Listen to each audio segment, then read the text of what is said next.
ಇದಕ್ಕಿಂತ ಮುಂಚೆ ಮತ್ತಷ್ಟು ರೋಚಕ ಮಾಹಿತಿಗಳಿಗಾಗಿ ನಮ್ಮ ಚಾನಲ್ಗೆ ಸಬ್ಸ್ಕ್ರೈಬ್ ಮಾಡಿಲ್ಲ ಅಂದರೆ ಸಬ್ಸ್ಕ್ರೈಬ್ ಮಾಡ್ಕೊಳ್ಳಿ, ಹಾಗೆ ಬೆಲ್ ಐಕನ್ ಮೇಲೆ ಕೂಡ ಕ್ಲಿಕ್ ಮಾಡ್ಕೊಳ್ಳಿ. ನಮಸ್ಕಾರ ಗೆಳೆಯರೆ, ಡಿವೈನ್ ಕನ್ನಡ ಯೂಟ್ಯೂಬ್ ಚಾನಲ್ಗೆ ನಿಮಗೆ ಸ್ವಾಗತ. ಗೆಳೆಯರೆ, ಇಲ್ಲಿ ನೋಡ್ತಿರ್ಬೋದು ನೀವು ಇಮೇಜಲ್ಲಿ 4 ಹಾರ್ಟ್ಗಳಿದ್ದಾವೆ. ಇದರಲ್ಲಿ ನೀವು ಒಂದು ಹಾರ್ಟನ್ನು ಸೆಲೆಕ್ಟ್ ಮಾಡಬೇಕಾಗತ್ತೆ. ಹಾಗೆ ವಿಶೇಷವಾಗಿ ಏನಪ್ಪ ಅಂದರೆ ಯಾವ ರೀತಿ ಸೆಲೆಕ್ಟ್ ಮಾಡಬೇಕು ಅಂದರೆ, ನೀವು ನಿಮ್ಮ ಇಷ್ಟವಾದಂಥ ಒಂದು ವ್ಯಕ್ತಿಗಳಾಗಲಿ ಅಥವಾ ಯಾವುದಾದ್ರು ಒಂದು ವ್ಯಕ್ತಿಗಳ ಬಗ್ಗೆ ನೀವು ತಿಳ್ಕೊಬೇಕು, ಆ ಒಂದು ವ್ಯಕ್ತಿಗಳ ಮನಸ್ಸಲ್ಲಿ ನಿಮ್ಮ ಬಗ್ಗೆ ಏನಿದೆ ಅಂತ ತಿಳ್ಕೊಬೇಕು. ಇಂಥ ಒಂದು ಪ್ರಶ್ನೆಗಳು ನಿಮ್ಮ ಮನಸ್ಸಲ್ಲಿ ಇದ್ದರೆ ಈ ಒಂದು ವಿಚಾರವಾಗಿ ನೀವು ಈ ಒಂದು 4 ಹಾರ್ಟ್ಗಳೇನಿದ್ದಾವೆ ಅದರಲ್ಲಿ ಒಂದು ಹಾರ್ಟನ್ನು ನೀವು ಸೆಲೆಕ್ಟ್ ಮಾಡಬೇಕಾಗತ್ತೆ. ಇದರ ಮುಖಾಂತರ ಅವರ ಮನಸ್ಸಲ್ಲಿ ನಾನು ಏನಿದೆ ಅಂತ ನಿಮಗೆ ತಿಳಿಸ್ಕೊಡ್ತಾ ಇದ್ದೀನಿ. ಹಾಗಾಗಿ ಆದಷ್ಟು ಈ ಒಂದು ವಿಡಿಯೋನ ಪೂರ್ತಿಯಾಗಿ ನೋಡೋದು ಮರಿಬೇಡಿ. ಅದಕ್ಕಿಂತ ಮುಂಚೆ ವಿಡಿಯೋಗೆ ಒಂದು ಬಾರಿ ಲೈಕ್ ಮಾಡಿ, ಹಾಗೆ ನಿಮ್ಮ ಇಷ್ಟ ದೇವರ ಒಂದು ಇಷ್ಟವಾದಂತಹ ಮಂತ್ರವನ್ನು ನಮಗೆ ಕಮೆಂಟ್ ಸೆಕ್ಷನಲ್ಲಿ ನೀವು ಕಮೆಂಟ್ ಮಾಡಿ ನಮಗೆ ತಿಳಿಸೋದನ್ನು ನೀವು ಮರಿಬೇಡಿ. ಯಾವ ರೀತಿ ಸೆಲೆಕ್ಟ್ ಮಾಡೋದು ಅಂತ ನಾನು ನಿಮಗೆ ಹಿಂದಿನ ಸಾಕಷ್ಟು ವಿಡಿಯೋಗಳಲ್ಲಿ ಹೇಳಿದ್ದೀನಿ. ಇದರಲ್ಲಿ ನೀವು ಯಾವ ರೀತಿ ಸೆಲೆಕ್ಟ್ ಮಾಡಬೇಕು ಅಂದರೆ, ನೀವು ಯಾವೊಂದು ವ್ಯಕ್ತಿಗಳ ಬಗ್ಗೆ ಯೋಚನೆ ಮಾಡ್ತಿರ್ತೀರ ಅವ್ರನ್ನ ಕಣ್ಮುಚ್ಕೊಂಡು ಒಂದು ನಿಮಿಷ ನೆನೆಸ್ಕೊಂಡು ನಿಮಗೆ ಕಣ್ಬಿಟ್ಟಾಗ ನಿಮಗೆ ಯಾವೊಂದು ನಂಬರ್ ನಿಮಗೆ ತುಂಬ ಆಕರ್ಷಿತವಾಗಿ ಕಾಣ್ತಿರುತ್ತೋ ಆ ಒಂದು ನಂಬರನ್ನು ನೀವು ಸೆಲೆಕ್ಟ್ ಮಾಡಬೇಕಾಗತ್ತೆ. ಸೊ ಇದರಲ್ಲಿ ಮೊದಲನೇದಾಗಿ ನೀವು ನಂಬರ್ 1 ಆಯ್ಕೆ ಮಾಡಿದರೆ, ಇವರು ವಿಶೇಷವಾಗಿ ನಿಮ್ಮ ಬಗ್ಗೆ ಎಲ್ಲ ವಿಷಯಗಳನ್ನ ತಿಳ್ಕೊಂಡಿರ್ತಾರೆ. ಅಂದರೆ ನಿಮ್ಮ ಯಾವುದೇ ಒಂದು ವಿಚಾರಗಳಾಗಲಿ ಎಲ್ಲವನ್ನು ಕೂಡ ತಿಳ್ಕೊಂಡಿರ್ತಾರೆ. ಆದರೆ ಏನಪ್ಪ ಪ್ರಾಬ್ಲಮ್ ಅಂದರೆ, ನಿಮ್ಮ ಬಗ್ಗೆ ಸ್ವಲ್ಪ ಕನ್ಫ್ಯೂಷನಲ್ಲಿರ್ತಾರೆ. ಇವ್ರನ್ನ ನಂಬಬೇಕೋ ನಂಬಾರ್ದು ಅಥವಾ ಇಂಥ ಒಂದು ಕನ್ಫ್ಯೂಷನಲ್ಲಿ ಸ್ವಲ್ಪ ಇರ್ತಾರೆ. ಅಂದರೆ ಶಾರ್ಟ್ ಟರ್ಮ್ ರಿಲೇಷನ್ಶಿಪ್ ಅಥವಾ ರಿಲೇಷನ್ಶಿಪ್ ಆದರೆ ನಾನು ಮಾತಾಡ್ತಿರೋದು, ಫ್ರೆಂಡ್ಶಿಪ್ ಆದರೆ ಬೇರೆ ಬರುತ್ತೆ. ರಿಲೇಷನ್ಶಿಪ್ಪಲ್ಲಿ ಇವಾಗಷ್ಟೇ ನೀವು ಹೊಸದಾಗಿ ರಿಲೇಷನ್ಶಿಪ್ಪಿಗೆ ಬಂದಿದ್ದೀರಾ ಅಂದರೆ, ಅಥವಾ ಇವಾಗಷ್ಟೇ ನೀವು ಏನೋ ಒಂದು ಫೀಲಿಂಗ್ಸ್ನ ನೀವು ಬೆಳೆಸ್ಕೊಂಡಿದ್ದೀರಾ ಅಂದರೆ, ಈ ಒಂದು ವಿಚಾರದಲ್ಲಿ ನಿಮಗೆ ಸ್ವಲ್ಪ ನಿಮ್ಮ ಮೇಲೆ ಅವ್ರಿಗೆ ಒಂದು ಕನ್ಫ್ಯೂಷನ್ ಅನ್ನೋದು ಇದೆ. ಅದನ್ನು ನೀವು ಕ್ಲಿಯರ್ ಮಾಡಬೇಕಾಗತ್ತೆ. ಅಂದರೆ ನೀವೇ ಅವ್ರ ಜೊತೆ ಮಾತಾಡಿ ಅವರ ಕಂಫರ್ಟ್ ಲೆವೆಲ್ಗೆ ಬಂದು ನೀವು ಕ್ಲಿಯರ್ ಮಾಡಿದ್ರೆ ಆ ಒಂದು ಕನ್ಫ್ಯೂಷನ್ ಅನ್ನೋದು ದೂರ ಆಗ್ಬೋದು. ಆದರೆ ಪ್ರಾಬ್ಲಮ್ ಏನಪ್ಪ ಅಂದರೆ, ಕನ್ಫ್ಯೂಷನ್ ಬರೀ ಅವರ ಒಂದು ತಲೆಯಲ್ಲಿ ಇರೋದಿಲ್ಲ, ನಿಮಗೂ ಕೂಡ ಒಂದು ಕನ್ಫ್ಯೂಷನ್ ಇರುತ್ತೆ. ಅಂದರೆ ಎಲ್ಲ ವಿಚಾರದಲ್ಲೂ ಕೂಡ ಅಷ್ಟೇ, ನಿಮಗೂ ಕೂಡ ಒಂದು ಕನ್ಫ್ಯೂಷನ್ ಅನ್ನೋದು ಇರುತ್ತೆ. ನೀವು ಪ್ರೀತಿ ಮಾಡಬೇಕೋ ಇಲ್ವೋ, ಅಥವಾ ಅವ್ರ ಜೊತೆ ಫ್ರೆಂಡ್ಶಿಪ್ ಕಂಟಿನ್ಯೂ ಮಾಡಬೇಕೋ ಇಲ್ವೋ, ಇಂಥ ಸಾಕಷ್ಟು ಒಂದು ಕನ್ಫ್ಯೂಷನ್ ಅನ್ನೋದು ನಿಮ್ಮ ಮನಸ್ಸಲ್ಲೂ ಕೂಡ ಇರುತ್ತೆ. ಈ ಒಂದು ಕಾರಣದಿಂದಾಗಿ ಒಂದು ನೀವು ಕನ್ಫ್ಯೂಷನಿಂದ ಆಚೆ ಬರಬೇಕು, ಇಲ್ಲ ಅವ್ರ ಕನ್ಫ್ಯೂಷನಲ್ಲಿ ಆಚೆ ಬರಬೇಕು. ಆಗ ಮಾತ್ರ ಇದು ಕಂಟಿನ್ಯೂ ಆಗುತ್ತೆ. ಇಲ್ಲಾಂದರೆ ಈ ಒಂದು ರಿಲೇಷನ್ಶಿಪ್ ಅನ್ನೋದು ಅಥವಾ ಈ ಒಂದು ಬಾಂಡಿಂಗ್ ಅನ್ನೋದು ನಿಮಗೆ ಜಾಸ್ತಿ ದಿನ ಉಳಿಯೋದಿಲ್ಲ ಅಂತಲೇ ಹೇಳ್ಬೋದು.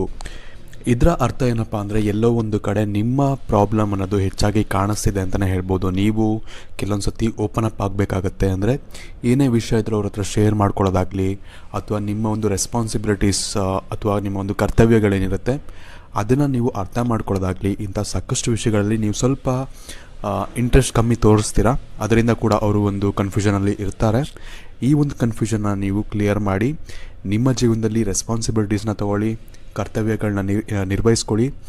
ಹಾಗೆ ಏನೇ ಒಪಿನಿಯನ್ ಇದ್ದರೂ ಕೂಡ, ಅಥವಾ ಏನೇ ಒಂದು ವಿಷಯ ಹೇಳಬೇಕು ಅಂದರೂ ಕೂಡ, ಹಂಚ್ಕೊಬೇಕು ಅಂದರೂ ಕೂಡ, ನಿಮ್ಮ ಒಂದು ಪಾರ್ಟ್ನರ್ ಆಗಲಿ ಅಥವಾ ನಿಮ್ಮ ಫ್ರೆಂಡ್ಸ್ ಆಗಲಿ ಅವ್ರ ಹತ್ರ ಶೇರ್ ಮಾಡಿಕೊಂಡಾಗ ನಿಮಗೆ ಇನ್ನಷ್ಟು ಹೆಚ್ಚಿನ ಒಂದು ರಿಲೀಫ್ ಅನ್ನೋದು ಸಿಗುತ್ತೆ ಅಂತ ಹೇಳ್ಬೋದು. ಹಾಗೆ ಆ ಒಂದು ನಿಮ್ಮ ಒಂದು ಥಿಂಕಿಂಗ್ ಏನಿರುತ್ತೆ ಅದ್ರ ಬಗ್ಗೆ ಅವರು ಕೂಡ ತಿಳ್ಕೊಂಡು ಒಂದೊಳ್ಳೆ ಸಜೆಷನ್ ಅನ್ನೋದು ಕೂಡ ಅವರಿಂದ ನಿಮಗೆ ಸಿಗೋವಂಥ ಚಾನ್ಸಸ್ಗಳು ಜಾಸ್ತಿ ಇರುತ್ತೆ. ಹಾಗಾಗಿ ನೀವು ಹೆಚ್ಚಾಗಿ ಓಪನ್ ಅಪ್ ಆಗಬೇಕಾಗತ್ತೆ. ಇನ್ನು ಯೂನಿವರ್ಸ್ ಕೂಡ ನಿಮಗೆ ಒಂದು ಸಂದೇಶವನ್ನು ಕೊಡ್ತಿದೆ. ಅದು ಏನಪ್ಪ ಅಂದರೆ, ವಿಶೇಷವಾಗಿ ನೀವು ಯಾವುದಾದ್ರು ಒಂದು ವಿಷಯದಲ್ಲಿ ನೀವು ಸ್ಟಕ್ ಆಗಿಬಿಡ್ತೀರಾ. ಅಂದರೆ ಏನೋ ಒಂದು ವಿಷಯಕ್ಕೆ ನಿಮಗೆ ಕೋಪ ಬಂತು ಅಂದರೆ ಅದನ್ನೇ ಹಿಡ್ಕೊಂಡು ಎಳ್ದಾಡಿ ಇನ್ನೂ ದೊಡ್ಡದು ಮಾಡಿ ಎಲ್ಲ ಮಾಡ್ತೀರಾ. ಅದನ್ನೆಲ್ಲ ಬಿಟ್ಟಾಕಿ ಮೂವ್ ಫಾರ್ವರ್ಡ್ ಆಗಬೇಕಾಗತ್ತೆ. ಅಂದರೆ ನೀವು ಏನಾದರೂ ಒಂದು ತಪ್ಪಾಯಿತು, ಏನಾದರೂ ಪ್ರಾಬ್ಲಮ್ ಆಯಿತು ಅಂದರೆ ಅದನ್ನು ಅಲ್ಲಿಗಲ್ಲೇ ಬಿಟ್ಬಿಡಿ. 1 ಸತಿ ಹೇಳಿ 2 ಸತಿ ಹೇಳಿ ಅಲ್ಲಿಗಲ್ಲೇ ಬಿಟ್ಬಿಟ್ಟು ಮುಂದೆ ಹೋಗಬೇಕಾಗತ್ತೆ.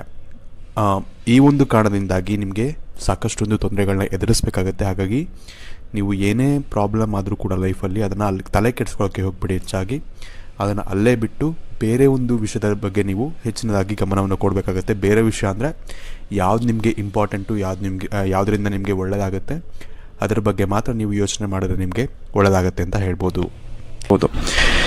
ನಿಮಗೆ ನಿಮ್ಮ ಮುಂದಿನ ಭವಿಷ್ಯ ಹೇಗಿದೆ ಎಂದು ತಿಳಿದುಕೊಳ್ಳುವ ಕುತೂಹಲ ಇದೆಯೇ?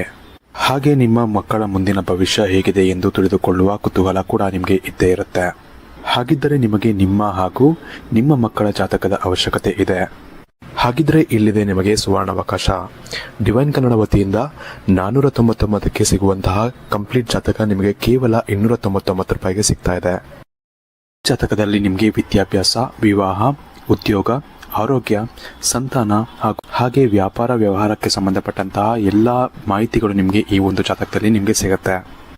ಇದರ ಜೊತೆಗೆ ಈ ಜಾತಕದಲ್ಲಿ ನಿಮಗೆ ಗೋಚಾರ ಫಲಗಳಾಗಲಿ, ನಕ್ಷತ್ರ ಫಲಗಳಾಗಲಿ, ದಶಾಫಲಗಳು, ಪಂಚಾಂಗ ಫಲಗಳು, ಹಾಗೆ ಈ ಒಂದು ಸಮಸ್ಯೆಗಳು ನಿಮಗೆ ಏನೇನು ಬರುತ್ತೆ ಅದಕ್ಕೆ ಪರಿಹಾರಗಳು ಎಲ್ಲವೂ ಕೂಡ ಈ ಒಂದು ಜಾತಕದಲ್ಲಿ ನಿಮಗೆ ಇರುತ್ತೆ. ಇದನ್ನು ನೀವು ಸಿಂಪಲ್ ಆಗಿ PDF ಮುಖಾಂತರ ನೀವು ಪಡ್ಕೊಬೋದು. ಇದನ್ನು ನೀವು PDF ರಿಸೀವ್ ಮಾಡಿದ ತಕ್ಷಣ ನೀವು ನಿಮ್ಮ ಹತ್ತಿರ ಇರುವಂತಹ ಜೆರಾಕ್ಸ್ ಶಾಪಲ್ಲಿ ಇದನ್ನು PDF ಮೇಲೆ ನೀವು ಪ್ರಿಂಟ್ ಬೇಕಾದ್ರೂ ಮಾಡಿಸ್ಕೊಬೋದು, ಅಥವಾ ಮೊಬೈಲಲ್ಲೇ ನೀವು ಈ ಒಂದು ಜಾತಕವನ್ನು ನೋಡ್ಕೊಬೋದು. ಆರ್ಡರ್ ಮಾಡುವುದಕ್ಕಾಗಿ ವಿಡಿಯೋ ಕೆಳಗಡೆ ಡಿಸ್ಕ್ರಿಪ್ಷನ್ ಬಾಕ್ಸಲ್ಲಿ ಮೊದಲನೇ ಲಿಂಕ್ ಇರುತ್ತೆ, ಅದರ ಮೇಲೆ ನೀವು ಕ್ಲಿಕ್ ಮಾಡಿ ಇದು ಡೈರೆಕ್ಟಾಗಿ ನಿಮಗೆ ವಾಟ್ಸಪ್ಗೆ ಹೋಗುತ್ತೆ. ಅಲ್ಲಿ ನೀವು ಹೋಗಿ ನಿಮ್ಮ ಹೆಸರು, ನಿಮ್ಮ ಜನ್ಮ ದಿನಾಂಕ, ಹುಟ್ಟಿದ ಸಮಯ, ಹುಟ್ಟಿದ ಊರಿನ ಜಿಲ್ಲೆಯನ್ನು ವಾಟ್ಸಪ್ ಮುಖಾಂತರ ನಮಗೆ ಸೆಂಡ್ ಮಾಡಿ. ನಂತರ ನಿಮಗೆ ಕೇವಲ 2 ದಿನಗಳಲ್ಲಿ ನಿಮಗೆ PDF ಮುಖಾಂತರ ನಿಮ್ಮ ಜಾತಕವನ್ನು ನೀವು ಪಡ್ಕೊಬೋದು. 60ರಿಂದ 70 ಪುಟಗಳು ಕೂಡ ಈ ಒಂದು ಜಾತಕದಲ್ಲಿ ಇರುತ್ತೆ. ಇದ್ರೆ ಮಿಸ್ ಮಾಡದೆ ಆರ್ಡರ್ ಮಾಡಿ. ಹಾಗೆ ನಿಮ್ಮ ಭವಿಷ್ಯದಲ್ಲಿ ನಡೆಯುವಂತಹ ಎಲ್ಲ ವಿಷಯಗಳನ್ನ ಮುಂಚೆನೇ ನೀವು ತಿಳಿದುಕೊಳ್ಳಿ. ಇನ್ನು ಮುಂದಿನದಾಗಿ ನೀವು ನಂಬರ್ 2ರಲ್ಲಿ ಇರುವಂಥ ಒಂದು ಬಾಗಿಲನ್ನು ನೀವು ಸೆಲೆಕ್ಟ್ ಮಾಡಿದರೆ, ವಿಶೇಷವಾಗಿ ಅವರು ನಿಮ್ಮ ಬಗ್ಗೆ ತುಂಬ ವಿಷಯಗಳನ್ನ ಅರ್ಥ ಮಾಡ್ಕೊಂಡಿರ್ತಾರೆ. ಅದರಲ್ಲೂ ಕೂಡ ವಿಶೇಷವಾಗಿ ಯಾವೊಂದು ಸಮಯಗಳಲ್ಲಿ ಅಥವಾ ಯಾವೊಂದು ಸಿಚುವೇಶನ್ಗಳಲ್ಲಿ ನೀವು ಯಾವ ರೀತಿ ಮಾತಾಡ್ಬೋದು ಅನ್ನೋದು ಕೂಡ ಇವರು ತಿಳ್ಕೊಂಡಿರ್ತಾರೆ. ಅಷ್ಟು ನಿಮ್ಮ ಬಗ್ಗೆ ಅರ್ಥ ಮಾಡ್ಕೊಂಡಿರುವಂಥ ಒಂದು ವ್ಯಕ್ತಿಗಳ ಇವರು ಆಗಿರ್ತಾರೆ ಅಂತಲೇ ಹೇಳ್ಬೋದು. ಇನ್ನು ವಿಶೇಷವಾಗಿ ಇವ್ರಿಗೆ ಒಂದು ಫೀಲಿಂಗ್ ಏನಿರುತ್ತೆ ಅಂದರೆ, ನೀವು ಸ್ವಲ್ಪ ಸೆಲ್ಫಿಶ್ ಅನ್ನೋ ಒಂದು ಫೀಲಿಂಗ್ ಇರುತ್ತೆ. ಯಾಕಂದರೆ ನೀವು ಯಾವ ರೀತಿ ವ್ಯಕ್ತಿಗಳಾಗಿರ್ತಾರೆ ಅಂದರೆ, ಹೆಚ್ಚಾಗಿ ನಮ್ಮ ಬಗ್ಗೆ ಅಂದರೆ ನಿಮ್ಮ ಬಗ್ಗೆನೇ ಹೆಚ್ಚಾಗಿ ಯೋಚನೆ ಮಾಡುವಂಥ ಒಂದು ವ್ಯಕ್ತಿಗಳಾಗಿರ್ತಾರೆ. ಅಂದರೆ ಸ್ವಯಂ ಯೋಚನೆ, ಅಂದರೆ ನೀವು ಬರೀ ನಿಮ್ಮ ಬಗ್ಗೆ ಮಾತ್ರ ಯೋಚನೆ ಮಾಡ್ತಿರ್ತೀರ, ಬರೀ ನಾನು ನಂದು ಅನ್ನೋದು ಸ್ವಲ್ಪ ಇರುತ್ತೆ ನಿಮಗೆ. ಇದರ ಕಾರಣದಿಂದಾಗಿ ಸ್ವಲ್ಪ ಅವ್ರಿಗೆ ಬೇಸರ ಅನ್ನೋದು ಕೂಡ ಇರುತ್ತೆ ನಿಮ್ಮ ಮೇಲೆ. ಇದನ್ನು ನೀವು ಸ್ವಲ್ಪ ಬದಲಾಯಿಸ್ಕೊಬೇಕಾಗತ್ತೆ. ನೀವು ರಿಲೇಷನ್ಶಿಪ್ಪಲ್ಲಿದ್ದೀರಾ ಅಥವಾ ಫ್ರೆಂಡ್ಶಿಪ್ ಚೆನ್ನಾಗಿ ಮೇಂಟೈನ್ ಮಾಡ್ತಿದ್ದೀರಾ ಅಂದರೆ ಅವ್ರ ಬಗ್ಗೆ ಕೂಡ ಸ್ವಲ್ಪ ನೀವು ಕೇರ್ ಮಾಡಬೇಕಾಗತ್ತೆ, ಅವ್ರ ಬಗ್ಗೆ ಕೂಡ ನೀವು ಕೇಳಬೇಕಾಗತ್ತೆ. ಹಾಗಾಗಿ ಸ್ವಲ್ಪ ಇದ್ರ ಬಗ್ಗೆ ನೀವು ಗಮನ ಇಟ್ಟರೆ ಒಳ್ಳೆಯದು. ನಿಮ್ಮ ರಿಲೇಷನ್ಶಿಪ್ ಕೂಡ ಹೆಚ್ಚಿನದಾಗಿ ಇನ್ನೂ ಸುಧಾರಿಸುತ್ತೆ ಅಂತಲೇ ಹೇಳ್ಬೋದು. ನಿಮ್ಗೆ ಏನಾರು ಒಂದು ಪ್ರಾಬ್ಲಮ್ಗಳು, ಜಗಳಗಳು ಅನ್ನೋದು ಇತ್ತು ಅಂದರೆ ಅದೆಲ್ಲವೂ ಕೂಡ ಕಮ್ಮಿ ಆಗಬೇಕು ಅಂದರೆ ನೀವೇನು ಮಾಡಬೇಕು ಅಂದರೆ, ಹೆಚ್ಚಿನದಾಗಿ ನಿಮ್ಮ ಒಂದು ಪಾರ್ಟ್ನರ್ ಆಗಲಿ ಅಥವಾ ನಿಮ್ಮ ಒಂದು ಫ್ರೆಂಡ್ ಆಗಲಿ ಅವ್ರಿಗೆ ಹೆಚ್ಚಿನದಾಗಿ ನೀವು ಕೇರ್ ಮಾಡಬೇಕಾಗತ್ತೆ. ಅವರ ಒಂದು ಪ್ರಾಬ್ಲಮ್ಸ್ಗಳೇನು ಎಲ್ಲನೂ ಕೂಡ ನೀವು ತಿಳ್ಕೊಬೇಕಾಗತ್ತೆ. ಇದೊಂದು ಬಿಟ್ಟರೆ ಆ ಒಂದು ವ್ಯಕ್ತಿ ಏನಿರ್ತಾರೆ ನಿಮ್ಮ ಬಗ್ಗೆ ಎಲ್ಲವೂ ಕೂಡ ಪಾಸಿಟಿವ್ ಆಗಿ ಯೋಚನೆ ಮಾಡ್ತಿರ್ತಾರೆ. ಅಂದರೆ ಯಾವುದೇ ನೀವು ನೆಗೆಟಿವ್ ಆಗಿ ಏನಾದ್ರು ಒಂದು ಕೆಲಸ ಮಾಡಿದ್ರೂ ಕೂಡ ನಿಮಗೆ ಸಾಥ್ ನೀಡುವಂಥ ಒಂದು ವ್ಯಕ್ತಿಗಳಾಗಿರ್ತಾರೆ ಅಂತಲೇ ಹೇಳ್ಬೋದು. ನೀವು ನೆಗೆಟಿವ್ ಆಗಿ ಹೆಚ್ಚಿನದಾಗಿ ಕೆಲಸಗಳು ಮಾಡಲ್ಲ, ಬಟ್ ಆದರೂ ಕೂಡ ನೀವೇನಾದರೂ ಒಂದು ವಿಷಯ ತೋರಿಸ್ಬಿಟ್ಟು ಇದು ನೆಗೆಟಿವ್ ಆಗಿ ನೀವು ಏನಾದರೂ ಒಂದು ಹೇಳಿಕೊಟ್ರೂ ಕೂಡ ಅದಕ್ಕೂ ಕೂಡ ಇವರು ಸಾಥ್ ಕೊಡುವಂಥ ಒಂದು ವ್ಯಕ್ತಿಗಳಾಗಿರ್ತಾರೆ. ಇನ್ನು ನಿಮಗೆ ವಿಶೇಷವಾಗಿ ಯೂನಿವರ್ಸ್ನಿಂದ ಯಾವ ಒಂದು ಸಂದೇಶ ಸಿಗ್ತಾ ಇದೆ ಅಂದರೆ, ನೀವು ಏನಪ್ಪ ಅಂದರೆ ಹೆಚ್ಚಿನದಾಗಿ ಹಣ ಮಾಡಬೇಕು, ಹೆಚ್ಚಿನದಾಗಿ ಹಣವನ್ನು ಗಳಿಸಿ ಅದು ಇದು ತೊಗೊಬೇಕು, ಏನೇನೋ ಆಸೆಗಳಿರುತ್ತೆ. ಆದರೆ ವಿಶೇಷವಾಗಿ ನೀವು ಒಂದು ವಿಷಯ ನೆನ್ಪಿಟ್ಕೊಬೇಕು ಅಂದರೆ, ಹಣವನ್ನು ಯಾರು ಬೇಕಾದ್ರೂ ಗಳಿಸ್ಬೋದು, ಆಸ್ತಿಯನ್ನು ಯಾರು ಬೇಕಾದ್ರೂ ಗಳಿಸ್ಬೋದು. ಆದರೆ ಜನರ ಮನಸ್ಸನ್ನು ಗಳಿಸೋದು ಬಹಳನೇ ಕಷ್ಟ. ಈ ಒಂದು ವಿಚಾರದ ಬಗ್ಗೆ ನೀವು ಯೋಚನೆಯನ್ನು ಮಾಡಬೇಕಾಗತ್ತೆ. ನಿಮಗೆ ಯೂನಿವರ್ಸ್ ಕೊಡ್ತಿರೋ ಸಂದೇಶ ಕೂಡ ಇದೆ. ನೀವು ಹಣವನ್ನು ಗಳಿಸಿ ಬೇಡ ಅಂತ ಹೇಳಲ್ಲ, ಬಟ್ ಅದರ ಜೊತೆಗೆ ಜನರ ಒಂದು ಫೀಲಿಂಗ್ಸನ್ನು ಕೂಡ ನೀವು ಅರ್ಥ ಮಾಡ್ಕೊಬೇಕಾಗತ್ತೆ. ಹಾಗೆ ನೀವು ಮಾಡುವಂಥ ಒಂದು ಕೆಲಸದಿಂದ ಇನ್ನೊಬ್ರಿಗೂ ಕೂಡ ಖುಷಿಯಾಗುವಂಥ ಒಂದು ಕೆಲಸಗಳನ್ನ ಮಾಡಬೇಕಾಗತ್ತೆ. ಇದರಿಂದ ಏನಾಗುತ್ತೆ ಅಂದರೆ, ನೀವು ಸತ್ತ ಮೇಲೂ ಕೂಡ, ಅಂದರೆ ನೀವು ಜೀವ ತ್ಯಾಗ ಮಾಡಿದ್ಮೇಲೂ ಕೂಡ, ದೇಹ ತ್ಯಾಗ ಮಾಡಿದ್ಮೇಲೂ ಕೂಡ ನಿಮ್ಮನ್ನು ನೆನೆಸ್ಕೊಬೇಕು ಜನ. ಇಂಥವನೊಬ್ಬ ಇದ್ದ ಅಂತ ನೆನೆಸ್ಕೊಬೇಕು. ಅಂಥ ಒಂದು ಕೆಲಸಗಳನ್ನ ಮಾಡಿದ್ರೆ ನಿಮಗೆ ಸಾಕಷ್ಟು ಒಂದು ಒಳ್ಳೆಯದಾಗುತ್ತೆ ಅಂತಲೇ ಹೇಳ್ಬೋದು. ಈ ಒಂದು ಸಂದೇಶ ಅನ್ನೋದು ನಿಮಗೆ ಯೂನಿವರ್ಸ್ ಕೊಡ್ತಾ ಇದೆ. ಇನ್ನು ಮುಂದಿನದಾಗಿ ನೀವು ನಂಬರ್ 3ರಲ್ಲಿ ಇರುವಂಥ ಒಂದು ಬಾಗಿಲನ್ನು ಆರಿಸಿದ್ರೆ, ವಿಶೇಷವಾಗಿ ಇವರ ಒಂದು ರಿಲೇಷನ್ಶಿಪ್ಪಲ್ಲಿ ಏನಾಗಿರುತ್ತೆ ಅಂದರೆ, ಸ್ವಲ್ಪ ಏರುಪೇರು ಅನ್ನೋದು ಆಗಿರುತ್ತೆ ಅಂತಲೇ ಹೇಳ್ಬೋದು. ಅದು ನಿಮ್ಮ ಕಡೆಯಿಂದ ಆಗಿರುತ್ತೋ ಅಥವಾ ನೀವು ಯಾರ ಬಗ್ಗೆ ನೀವು ನೆನೆಸ್ಕೊಂಡು ಈ ಒಂದು ಡೋರನ್ನು ಸೆಲೆಕ್ಟ್ ಮಾಡಿದಿರೋ ಅವರಿಂದ ಆಗಿದೆಯೋ ಗೊತ್ತಿಲ್ಲ. ಒಟ್ಟಿನಲ್ಲಿ ಇಬ್ಬರಲ್ಲಿ ಯಾರೋ ಒಬ್ಬರಿಂದ ತಪ್ಪಾಗಿದೆ. ಹಾಗೆ ಅದರಿಂದ ನಿಮ್ಮ ರಿಲೇಷನ್ಶಿಪ್ ಅನ್ನೋದು ಸ್ವಲ್ಪ ನಿಮಗೆ ಸ್ವಲ್ಪ ಬ್ರೇಕ್ ಆಗಿದೆ ಅಂತಲೇ ಹೇಳ್ಬೋದು. ಆಲ್ಮೋಸ್ಟ್ ಅದು ಬ್ರೇಕ್ ಆಗಿರ್ಬೋದು ಅಥವಾ ಬ್ರೇಕಪ್ ಆಗಿರ್ಬೋದು, ಅಥವಾ ಆ ಒಂದು ಪಾಯಿಂಟಲ್ಲಿ ಇರ್ಬೋದು, ಬ್ರೇಕಪ್ ಆಗುವಂಥ ಒಂದು ಪಾಯಿಂಟಲ್ಲಿ ಇರ್ಬೋದು.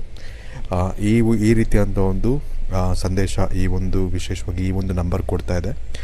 ನಿಮಗೆ ಗೊತ್ತಿರ್ಬೋದು ಏನಾಗಿರ್ಬೋದು ಅಂತ.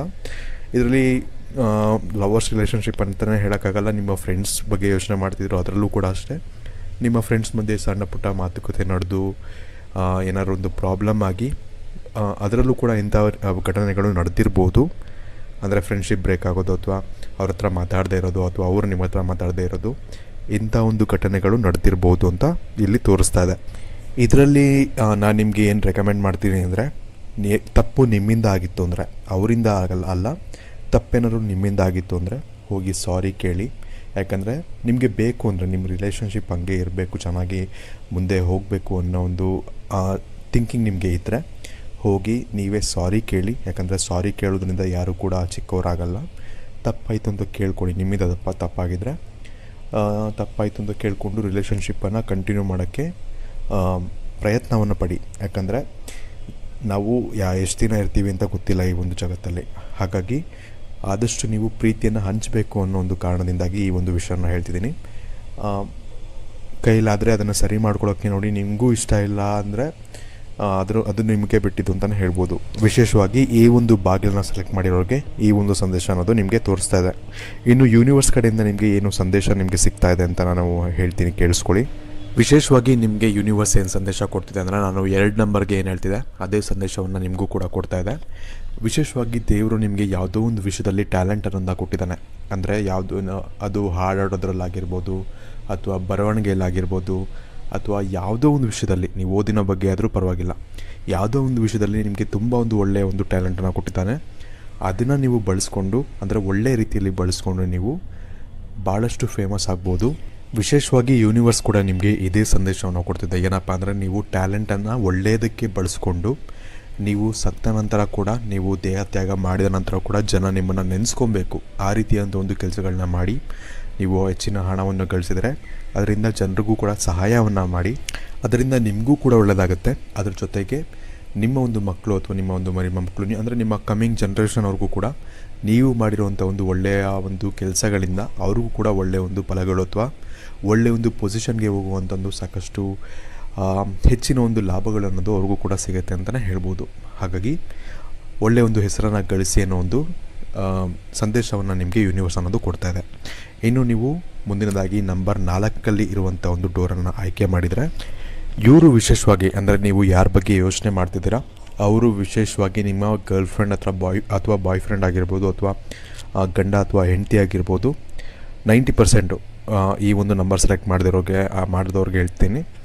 ಅದನ್ನು ಬಿಟ್ಟರೆ ಇನ್ನೊಂದು 5% ಅಥವಾ ಇನ್ನೊಂದು 10% ನಿಮ್ಮ ಬೆಸ್ಟ್ ಫ್ರೆಂಡ್ ಕೂಡ ಆಗಿರ್ಬೋದು ಅಥವಾ ತುಂಬ ನೀವು ನಂಬುವಂಥ ಒಂದು ವ್ಯಕ್ತಿಗಳು ಕೂಡ ಆಗಿರ್ಬೋದು. ವಿಶೇಷವಾಗಿ ಈ ಒಂದು ನಂಬರ್ ಏನು ತೋರಿಸ್ತಾ ಇದೆ ಅಂದರೆ, ನಿಮ್ಮ ಇಬ್ಬರ ಬಾಂಡಿಂಗ್ ತುಂಬ ಚೆನ್ನಾಗಿದೆ ಅಂತ ತೋರಿಸ್ತಾ ಇದೆ. ಹಾಗೆ ಅವ್ರಿಗೆ ನಿಮ್ಮ ಮೇಲೆ ತುಂಬಾ ಒಂದು ಪ್ರೀತಿ ಅನ್ನೋದು ಇದೆ. ಬೆಸ್ಟ್ ಫ್ರೆಂಡ್ ಮೇಲೂ ಪ್ರೀತಿ ಇರ್ಬೋದು, ಅದು ಬೇರೆ ವಿಷಯ. ಹಾಗಾಗಿ ತುಂಬ ಒಂದು ಒಳ್ಳೆಯ ಒಂದು ಬಾಂಡಿಂಗ್ ಇದೆ, ತುಂಬ ಪ್ರೀತಿ ಇದೆ. ಒಳ್ಳೆಯ ಒಂದು ಸಂಕೇತ ಅಂತಲೇ ಹೇಳ್ಬೋದು. ಯಾವುದೇ ಒಂದು ಫ್ಲಾಸ್ ಅನ್ನೋದು ಇಲ್ಲ. ಫ್ಲಾಸ್ ಅಂದರೆ ಯಾವುದೇ ರೀತಿಯಾದಂಥ ಒಂದು ಪ್ರಾಬ್ಲಮ್ಗಳು ಇರೋದಿಲ್ಲ ಅಂತ ಈ ಒಂದು ನಂಬರ್ ತೋರಿಸ್ತಾ ಇದೆ. ಇದು ಒಳ್ಳೆಯ ವಿಷಯ ಅಂತಲೇ ಹೇಳ್ಬೋದು.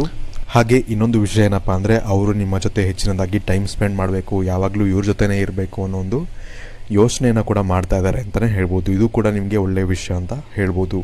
ಇನ್ನು ಯೂನಿವರ್ಸ್ ನಿಮಗೆ ಯಾವ ಸಂದೇಶವನ್ನು ಕೊಡ್ತಾ ಇದೆ ಅಂದರೆ, ನಿಮ್ಮ ಜೀವನದಲ್ಲಿ ಯಾವುದೇ ವಿಚಾರದಲ್ಲಿ ನಿಮಗೆ ಕಷ್ಟ ಬಂದರೂ ಕೂಡ ದೇವರ ಒಂದು ಸ್ಮರಣೆ ಮಾಡಿ. ನಿಮ್ಮ ಒಂದು ಇಷ್ಟ ದೇವರು ಯಾವುದಾದ್ರೂ ಪರವಾಗಿಲ್ಲ, ವಿಶೇಷವಾಗಿ ಶಿವನ ಒಂದು ಆರಾಧನೆಯನ್ನು ಹೆಚ್ಚಿನದಾಗಿ ನೀವು ಮಾಡಿದ್ರಿ ಅಂದರೆ ನಿಮ್ಮ ಒಂದು ಕಷ್ಟಗಳು ಏನಿದೆ ಜೀವನದಲ್ಲಿ, ಯಾವುದೇ ವಿಚಾರದಲ್ಲಿ ನಿಮಗೆ ಕಷ್ಟ ಇದ್ದರೂ ಕೂಡ ಅವೆಲ್ಲವೂ ಕೂಡ ಪರಿಹಾರ ಆಗುತ್ತೆ ಅನ್ನೋ ಒಂದು ಸಂದೇಶವನ್ನು ಯೂನಿವರ್ಸ್ ನಿಮಗೆ ನೀಡ್ತಾ ಇದೆ. ಇನ್ನು ಇವತ್ತಿನ ಈ ವಿಡಿಯೋಗೆ ಇಷ್ಟಪಡಿಸುತ್ತೇನೆ. ಈ ವಿಡಿಯೋ ಇಷ್ಟ ಆಗಿರೋ ಲೈಕ್ ಮಾಡಿ, ಶೇರ್ ಮಾಡಿ. ಹಾಗೆ ನೀವು ನಮ್ಮ ಚಾನಲ್ಗೆ ಸಬ್ಸ್ಕ್ರೈಬ್ ಮಾಡಿಲ್ಲ ಅಂದರೆ ಸಬ್ಸ್ಕ್ರೈಬ್ ಮಾಡ್ಕೊಳ್ಳಿ.